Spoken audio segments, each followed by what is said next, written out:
Adunay gitatuan patay tulo angol human gipauwanan og bala. Apil na ang manatuay mga suspek sakay sa usa ka itom nga sakyanan. Kinsa maning mga suspek, kinsa maning mga biktima katropang Benji Talisik. XFM Police Report. Police Report. Dagang salamat ko naman ka Philip katropang Rafael bay gabot na gumos akong signal ya. Okay ra katropang Bentals. Yes, salamat ka naman Philip. Usa ang patay, samda usa kritikal o gaduha ang ganing samaran sa ganing hemong pagpamanhig.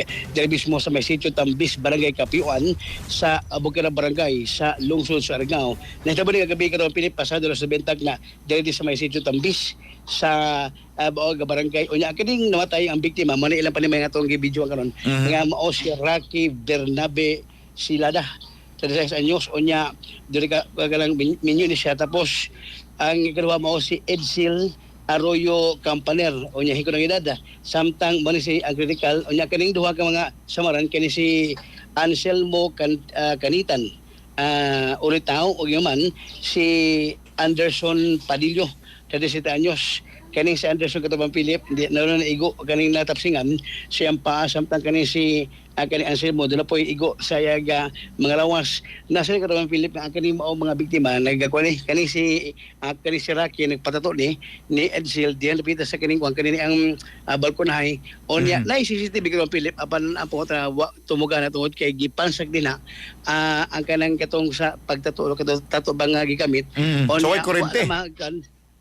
Para sa pagtato dunay niabot nga kaning color grading nga auto o sa motor o moto gipa arakan ang kaning maong na naglingkod sa gawas sa Bagyo Philip katropang Rafael unya moabot sa 21 ka kapsula ang sawa pamatin bala ang na-recover sa itong kapulisan sa lungsod sa Argao katropang Philip kining si Rocky katropang Philip ato lang gihatag background base sa iyang asawa nga kani ay naprisoner siya sa kaso murder o persistent murder but nagbago na since 2020 nga nagagawas ni sa prisuhan o niya mo nga siyang kuan isip na kuan inatay moro ko baga amahan og anak siya upat ka mga anak tungod kay ang iyang asawa nagtrabaho dito sa kining lungsod sa Fernando o niya mo na siya nag-alaga siya mga anak mo nga alaga sa mga anak hato sa eskwela yung mapagpamahog silang mga kahoypan so mao nga ang asawa yung mga dagko kabaghuyod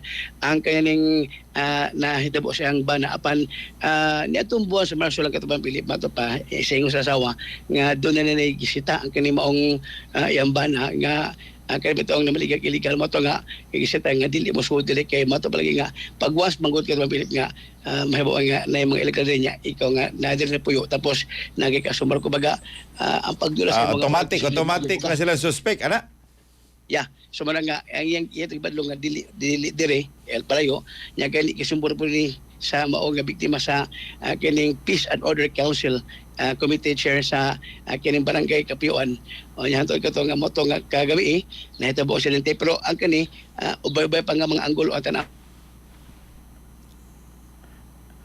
So ang kanay katropang Bental sa ilang balay daplin release karsada murag interrupted na nga to ang signal katropang Rafael. So naaron mga katropa si katropang Benji Talisik dito sa Barangay Tapiuan sa lungsod sa Argao. Nining Pinoy-anan gyud karon gihaya na mga katropa katong gipamusin.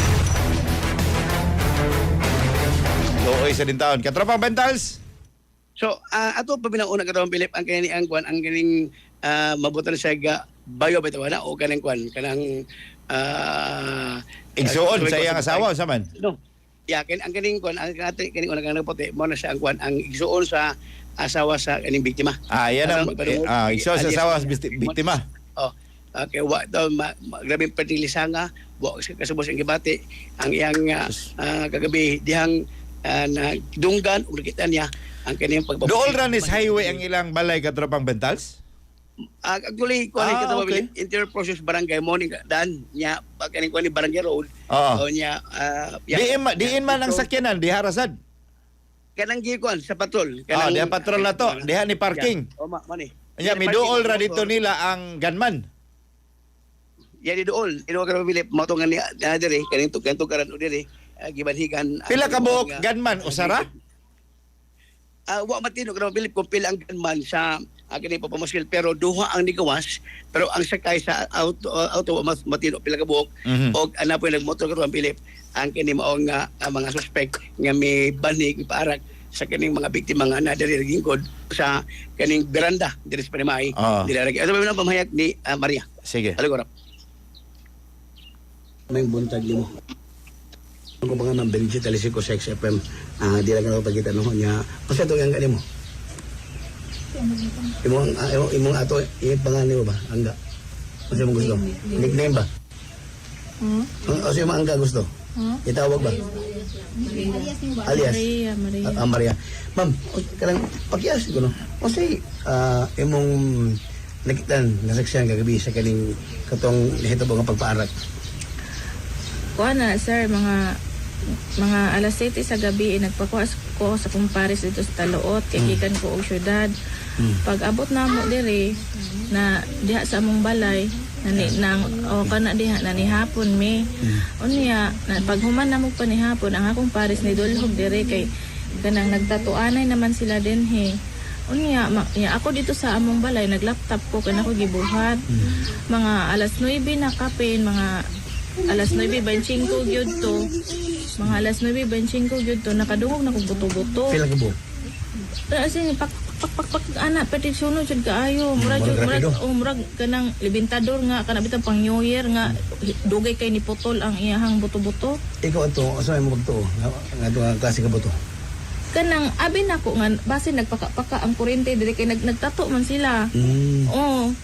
Unya ako dito sa imabaw kanang kuan ni suling ko sa bintana unya kana amo ang bintana kay dili man jud kaayo ingon nga kuan kaayo ang glass ba so maklaro man jud ang anino sa sulod so wala jud ko ni barog ang ako gili ra nako ang kortina akong giana mo to pagkakita nako na anay usa ka tawo diha nga ni barog og ni nagpabuto. So imo nakita ang talagi ka tawo gawas ang duol des beranda. Ang ako nakita usa ra ka tawo. Kay pero wala ko kakita sa kanang sakyanan nga naka-parking na diha kay natabunan sa bombil, natabunan pud sa atis, natabunan pud ani mga tanaman. Kay kung adto ko mag-site dito sa mua ako makita ang katulad yung tawo diri nga usa ka buok. Unya pag kuan ana mga after ko ani chat din ko sa kong manghod nga day gikuan mi dire gi kanang rakrakan mi dinhi mo to naka-chat ko sa kong manghod 9:28 na nya kanang kuan pag human kanang naka kuan na murag ay pag human og hinihilom na ni gawas ko ni dalagan ko dito sa imabaw kay manawag og tabang. So ay mong kulba to wala ka mahimutang. Wala na ko mahimutang say kanang ang akong hilak nga kanang walay luha nga nagsige kog pamahid nga walay luha. Sige. Okay. So mo to ag tipik sa pamahayag ni Maria unya ato pang piduok ang asawa sa kanibong biktima nga silagi ang asawa nga si Rosa kay para sa mga paduok o say kanig kuan kay si Rosa actually wala di gabi kay duty pero pagtawag siya dili kay mi uli diri sa may barangay Kapiyo ang kada mapilipilograp kang Rosa. Dito si Ma'am Sexetan. Kagabi pagkahitabo na ka no? Na, sir. So, usalan mo na ibo. Gitawagan ko sa akong manghod. Kay akong manghod, gitawagan ko sa akong igsoon nga. Kay ate, tawagan mo itong... Gitawagan ko niya nga. Naghilak na kung ano kaday siya nga. Girakrakan dito sa tuwa. Pauli natin mo itong nagpahato din ko sa kuan, bus stop. Nagatang kong bus. Padunang ko ulit din. Kung sakayin ko. Mga what time ka di uli? Mga alas 10 kape na to. Mga 10 kape na to sa gabi. So, kato ang tapos pa yun, kato matuog. Inaana, sir. Kay duty ka karon. Duty karon. Unya. Dayon kuan ka ng pag-abot ako diri gakuan na sila diri gikuan to siya katong yellow nga line ba niya di corner na ya akong bana nga diri ga ubo siya Ang dabta ba mo? after wala man siya gikarga sa ambulance kay gipaabot ang suko Kapatid naman. ang gidala ang katurang sila si Edsel si Anselmo kay nakaginhawa pa man sila pero kung bana diya na siya ga ubo na jud siya ito nga di pa man paduulan di ako gabi nagkuan niya nakaduol ko kay pag abot na sa funeral. Okay. Kaya si Rocky, nabang na share sa imo regarding sa problema, posible nga korektado ani pagka posible nga kay bro sa tan-aw bang imong bana o kapuyo ba? Bana. Abano ang bait niya naman no. Ang imong bana magit ang possible gyud mo kontriya. Kana akong bana sir. Na preso na siya bali 3 years. Yang kaso anak kay murder o frustrated. Nakagawas na siya last 2020. So pala ka daw siya na preso. Tulo ka tuig. Nakagawas na siya last 2020. Pero taw-taw na sir pero kana gyud siya sir. Grabe na yung dakuwag kausaban na niya.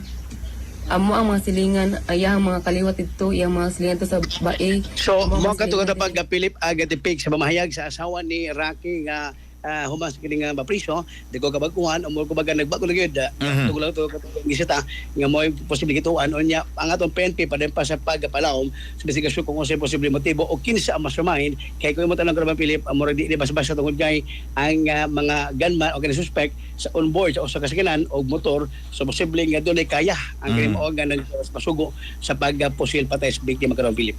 Sige, salamat kay Tropa Bentals.